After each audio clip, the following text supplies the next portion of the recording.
terdiri dari program studi perpajakan Politeknik Bosowa. Nah, saya akan mempresentasikan mata kuliah perpajakan internasional. Nah, yang pertama yang saya akan bahas yaitu kredit pajak luar negeri. Kredit pajak luar negeri membahas tentang penghindaran pajak berganda secara unilateral. Nah, penghindaran pajak berganda secara unilateral menurut prinsip Undang-Undang PPh mengatur bahwa pengaturan yang diterima atau diperoleh wajib pajak dalam negeri dikenakan pajak menggunakan prinsip worldwide income, yaitu pajak penghasilan baik atas penghasilan yang diterima atau Indonesia maupun dari luar Indonesia.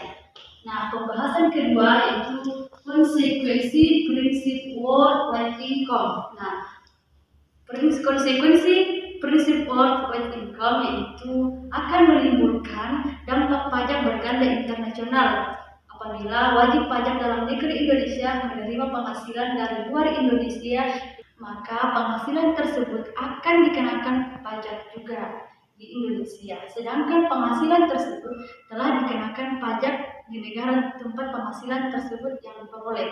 Nah, pembahasan ketiga yaitu metode penghindaran pajak berganda. Metode penghindaran pajak berganda yaitu pembebasan terbagi menjadi dua, yaitu pembebasan subjek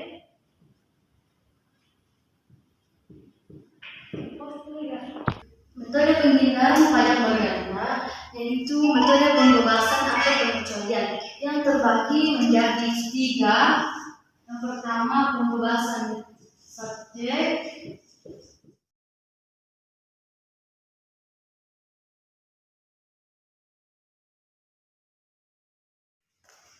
pembebasan subjek. Apa itu pembebasan subjek? Pembebasan subjek itu pada umumnya dibedakan terhadap anggota korps diplomatik, konsuler, dan organisasi internasional. Para duta besar, anggota korps diplomatik dan konsuler sesuai dengan hukum internasional.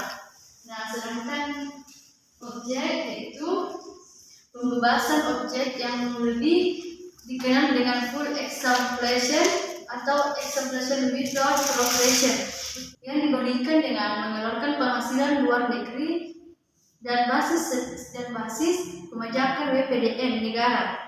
Sedangkan pembebasan pajak yaitu pembebasan yang atau dikenal dengan exemption with progression.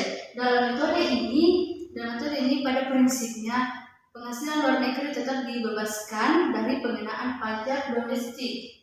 Namun untuk keperluan penghitungan pajak dan penerapan tarif pajak, pengaruh progresi penghasilan luar negeri terhadap pengenaan pajak atas penghasilan global dipertahankan. Yang kedua, metode kredit pajak. Metode kredit pajak yaitu memberikan kredit pajak terhadap pajak yang telah dibayar atas penghasilan yang diterima dari negara tersebut. Metode kredit pajak ini terdiri dari memberikan kredit pajak terhadap pajak yang telah dibayar serta penghasilan yang diterima di negara sumber. Metode kredit pajak terdiri dari tiga. Pertama, metode kredit pajak penuh, yang kedua kredit pajak biasa, dan ketiga kredit pajak fiktif. Selanjutnya kita membahas tentang kredit pajak PPh pasal 24.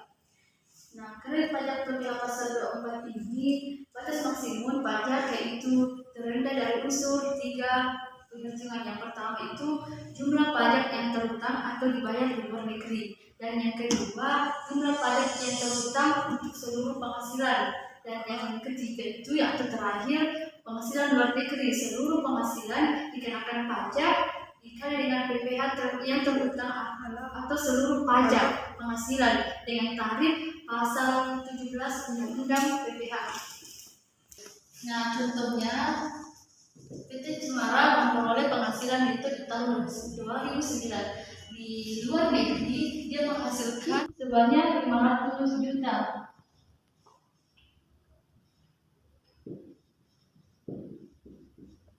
Sedangkan di dalam negeri atau di dalam Indonesia yaitu 700 750 juta.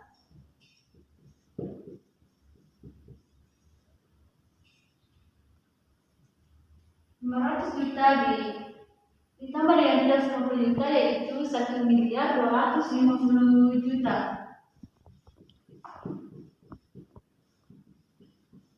Maka besarnya penghasilan neto yaitu 1.250 juta. Nah, untuk perhitungan kredit pajak yang diperbolehkan dalam pasal PPh pasal 24 yaitu PPh dibayar di luar negeri. Luar negeri sebesar 500 juta dikali dengan tarifnya 40%.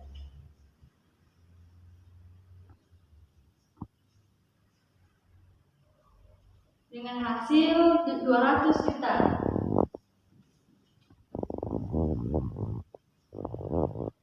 Sedangkan untuk yang terutang sesuai tarif pasal 17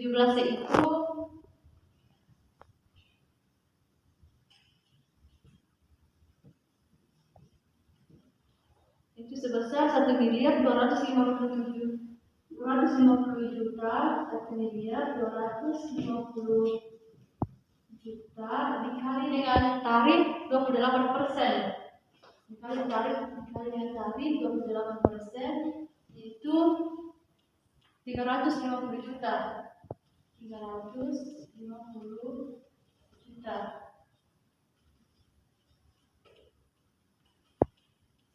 Maka 500 juta dikurang dengan 1.250 juta dikalikan dengan 350 juta yaitu 140 juta.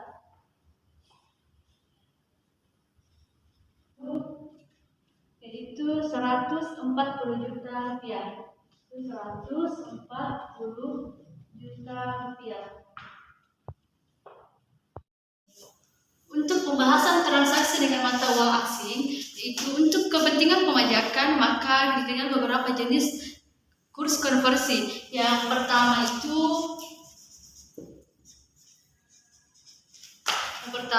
kurs Bank Indonesia.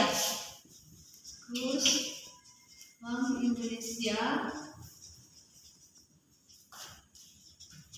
Yang kedua, kurs Menteri Keuangan. Kurs Menteri Keuangan. Dan yang terakhir, kurs realisasi.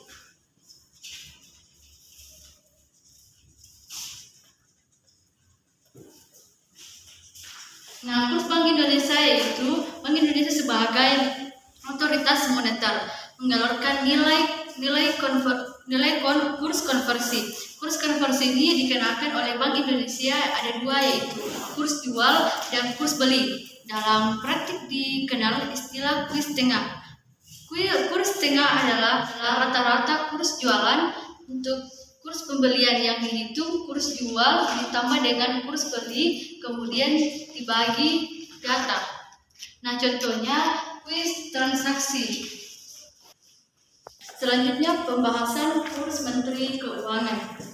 Kurs Menteri Keuangan yaitu sebagai otoritas di bidang keuangan termasuk pajak mengeluarkan kurs Menteri Keuangan. Nah, nilai kurs ini sebagai dasar pelunasan bea masuk, PPN barang dan jasa, pajak penjualan atas barang mewah, pajak ekspor dan pajak penghasilan yang terdiri atas PPh pasal 21, PPh pasal 22, PPh pasal 23, PPh pasal 26 dan PPh final pasal 4 ayat 2.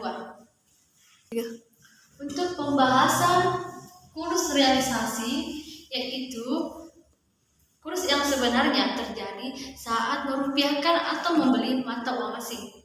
Nah, nilai kurs konversi ini ditentukan dari kesepakatan para pihak yang bertransaksi ataupun nilai kurs konversi ketika menukarkan mata uang asing di tempat penukaran uang atau money changer. Tadi pembahasan dari kredit pajak luar negeri dengan transaksi dengan mata uang asing. Sekian dari saya. Wassalamualaikum warahmatullahi wabarakatuh.